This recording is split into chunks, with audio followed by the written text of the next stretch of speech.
Hello friends and welcome back. I'm Elena. And I'm Fotios and this is the Game Court. And about a month ago we presented to you our board game awards, the Game Court Awards, the best games according to us that were published in 2023. Now it's time for the worst games that we have played in 2023. Top 10, obviously. And again, these games are our disappointments, right? So they disappoint us in some way, one way or the other. But this doesn't mean that, you might not enjoy them. They might be the best games for you, which is fine. But for us, they're not. At number 10, we have a game published by Devir. And usually we do enjoy games by Devir. We try most of Devir's games, isn't it? And they come in small boxes, very convenient, very well priced. Generally, Devir does an amazing job when it comes to... when they're good, they're exactly. super good. And this game is called Three Ring Circus. And this game is about managing a circus. And you can use your cards in different ways, as performers or as money. But for us, the game didn't really work. The puzzle element was a bit too high.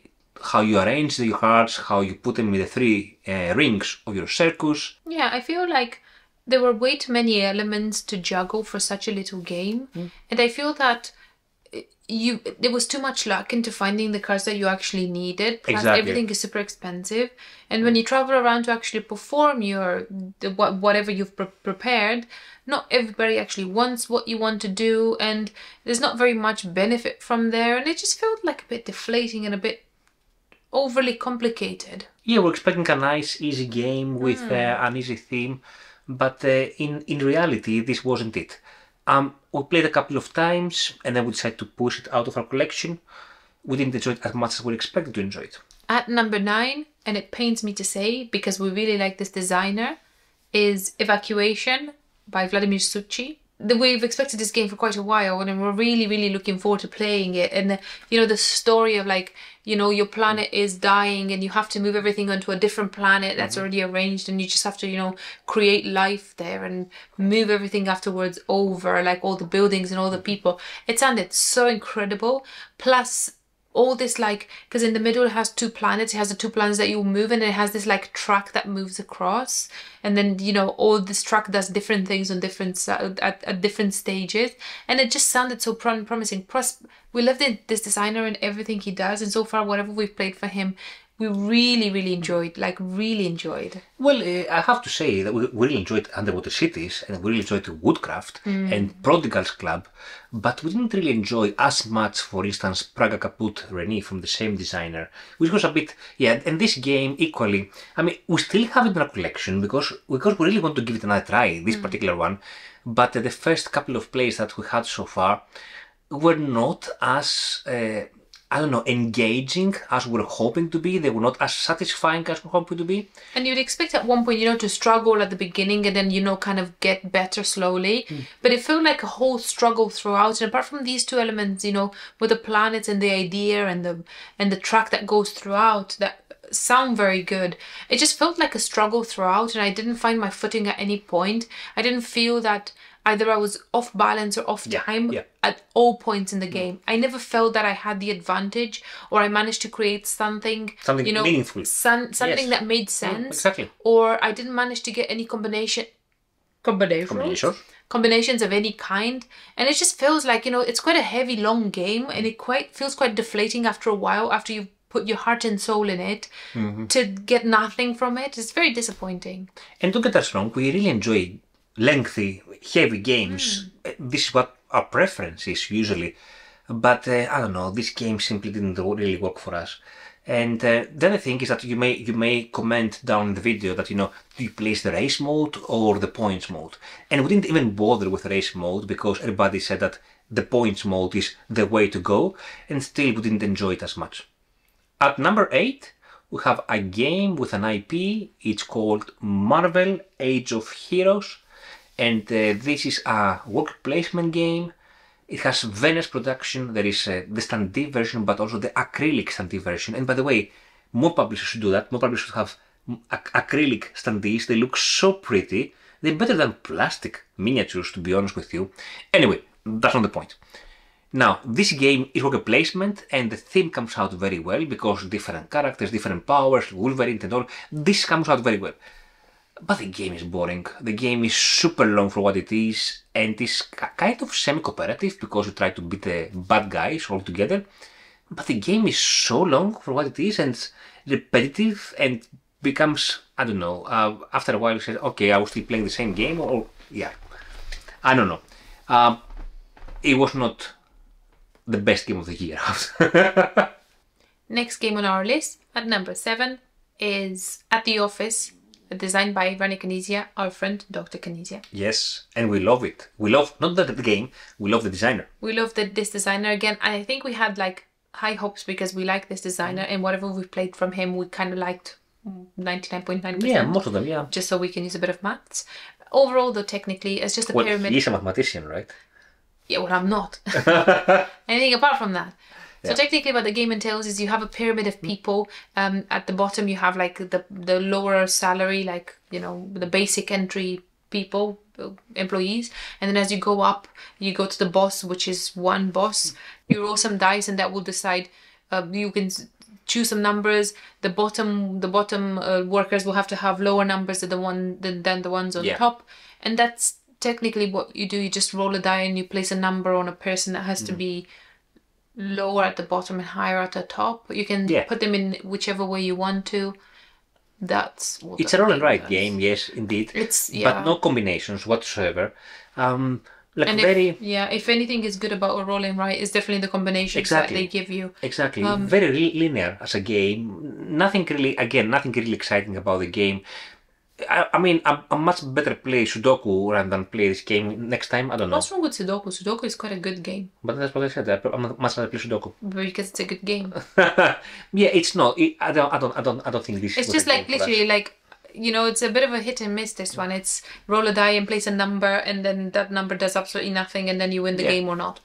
At number 6, and this is entry here that Elena doesn't really participate. I'm just gonna. Yeah, I'm just gonna nod my head. Exactly. Yes, at number 6 is my solo disappointment of the year. Elena doesn't play solo, but every now and then I do enjoy a solo game. And this game is published by Salt and Pepper Games, a publisher that we have enjoyed several games from them, like, you know, The Hunt, right? The Hunt is a very nice game. And this game is Witchcraft, with exclamation mark, which basically is rethemed Resist, with exclamation mark, was another game. But I don't know, I don't know, I played 2-3 times. First of all, I might be a very bad player, that's most certainly I think, but the game was super hard for my taste, and with a lot of luck element, also when it comes to conviction cards. So yeah, I didn't really enjoy it. And I think, generally, I will not go again for deck building solo games as this is. So it was not my forte. I know many people that love this game to death and Resist and this Witchcraft, but unfortunately it was not for me. I was really looking forward to like this game, and it arrived, you know, during the Halloween period as well, remember? But yeah, it didn't work. I did my nodding. Yeah, you know, yeah, nice. Number 5 on the list is a game that we have expected for quite a while, and it sounded super promising. Do I say this about every game? Yes. I think I do. It is the top 10 disappointments of the year. What can we do? What can we do? Exactly. I don't know what to do. So technically, we were waiting for this super duper economic industry manufacturing game called Nucleum. And I might upset a few people with it, but hey ho, everybody has an opinion, and this is ours. This game sounded super promising. So the way it was kind of, you know, you hear all the, before you play it, you hear all the reviews and everybody's opinions. Everybody was saying it's brass and barrage at the same time. Yeah, brass and barrage at the same time. And I'm like, bring it on. It couldn't be a better combination than brass and barrage. Like, these two are like, if you take them individually, there's amazing, unique pieces of art, I would say. And then they say, oh, well, Nucleum is a combination of these two. And they play Nucleum, and I'm like, I don't feel like there's very much of an economic element in this game. Plus, there's not much industry manufacturing thing in this game. And I feel that it's about the combination of actions that you do rather than the actual, you know, industry manufacturing economic side of the game. Like, you know, in brass, you would you have your coal and your iron that you can still produce. You build your building that you will sell afterwards. There's networking that you do everywhere. In Barrage on the other side, you have the water with the dams that you build, and then from there, you hold the water in your dams, and the way it flows, you produce energy. Whereas here is you build some rails that are not part of a network that you could use, that your opponents can be side of, and that you get action on it, but it doesn't really, it doesn't represent a network of any kind. And there are some factories that produce coal or energy, yes, and they're not necessarily yours, and you can produce such a finite amount of energy. I don't know, it felt like anything apart from an industry manufacturing game. It just felt like a Euro. It could have had any other theme. It could have had any theme in the world. It has nothing to do with economics. Well, the track is not even a track. It's a action tile, right? That you connect it in a domino style. So it's very puzzly. Brass and Barrage make sense thematically. How the water flows, how you build your network, they make sense. This one, though, I don't know. It was more of a puzzle than it was. Yeah, it had some nice elements, but it was not at all what we were expecting. Yeah, therefore not an economic game. You could have literally slapped any other theme on top of it, and then you would have called it a day, and the game would have worked just as well. At number 4, we have another game. This one we backed actually, right? And we backed everything, like the deluxe edition with metal components, metal cubes. When you get excited, you get excited. The market playmat, and the game is Distilled. We'll even have a playthrough of this game in our channel. And the thing about this game is that it looks fantastic.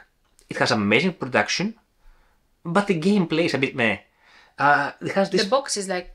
The box is humongous, but that's not the point. It's fine. It comes with production, comes with a nice insert and everything.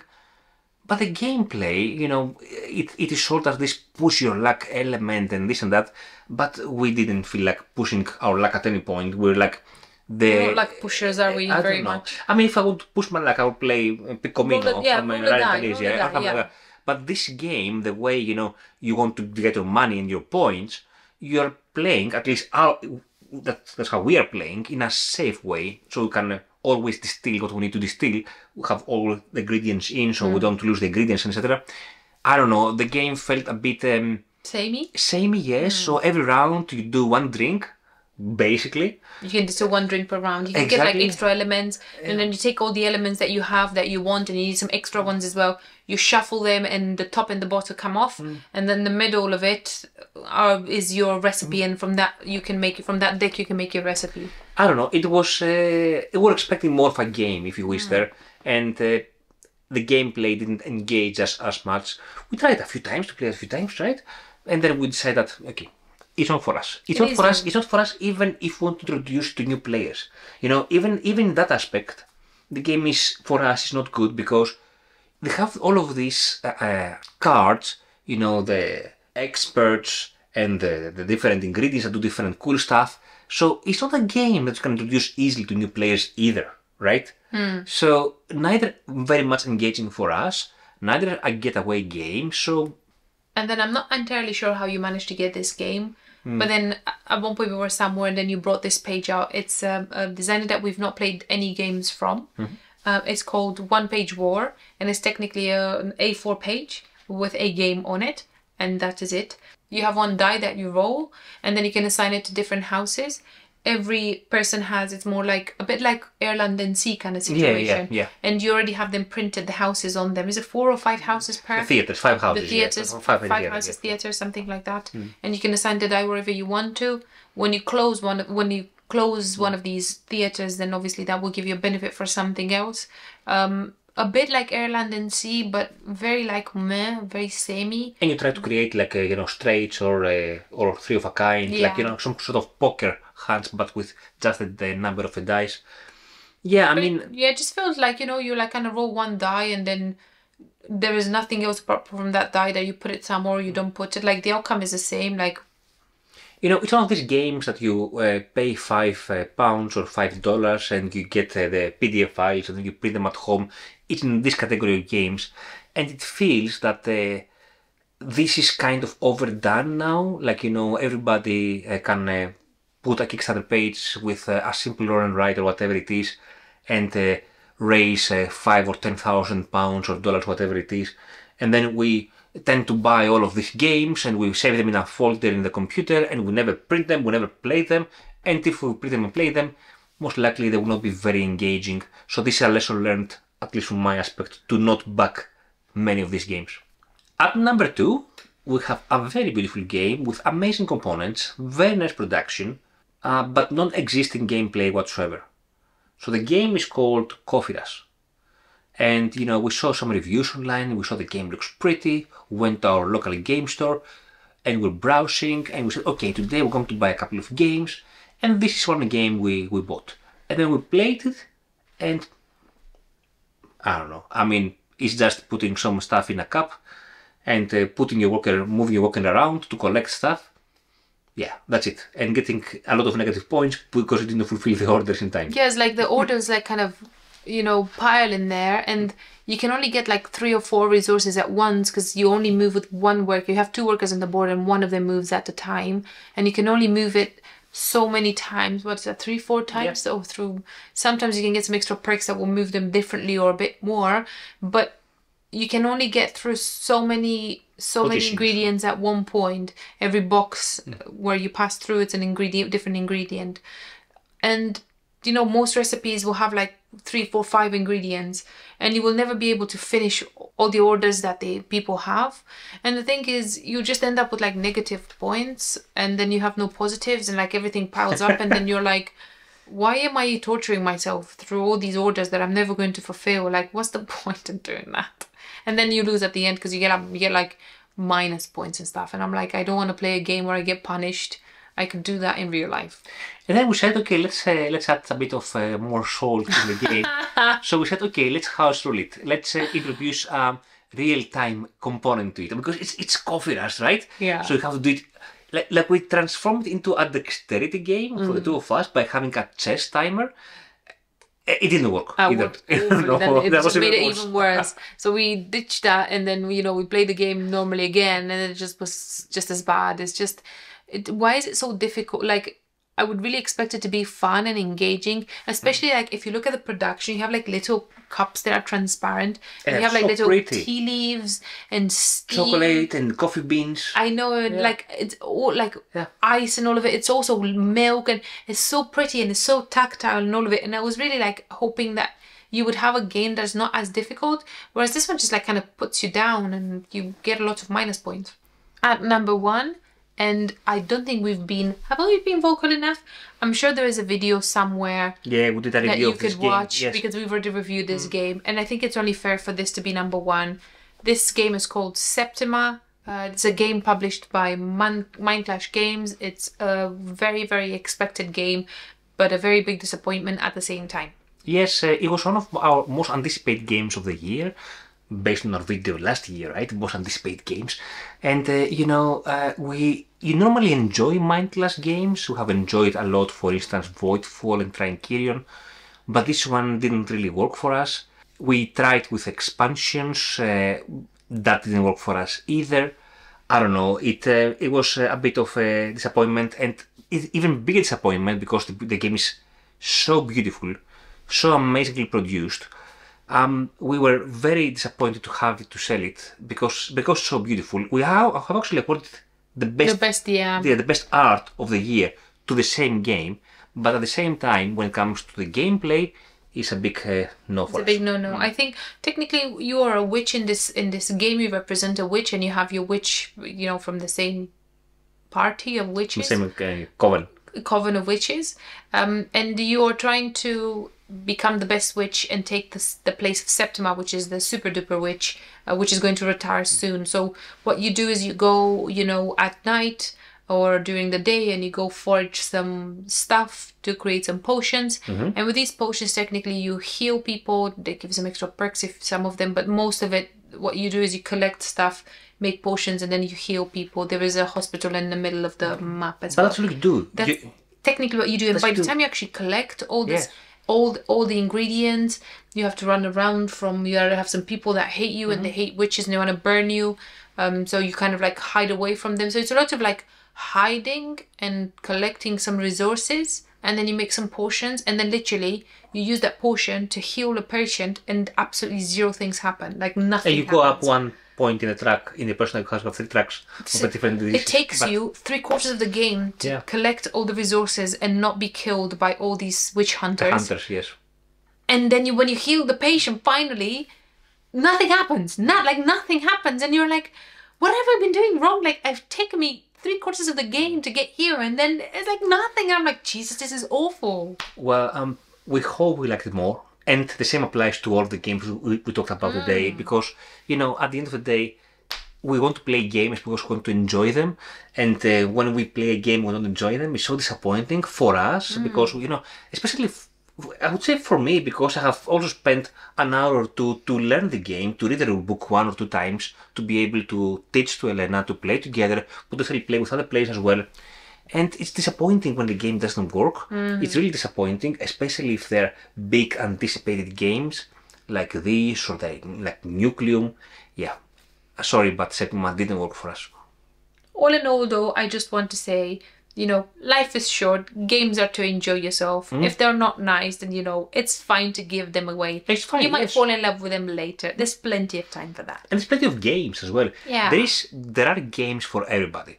Right? Even a game that we don't enjoy at all, it will be the best game for somebody else. And that's absolutely fine, because, you know, every taste is subjective. Right? This is our taste. This is simply our taste. And there are many games we enjoyed from the last year, but equally some games I would enjoy as much.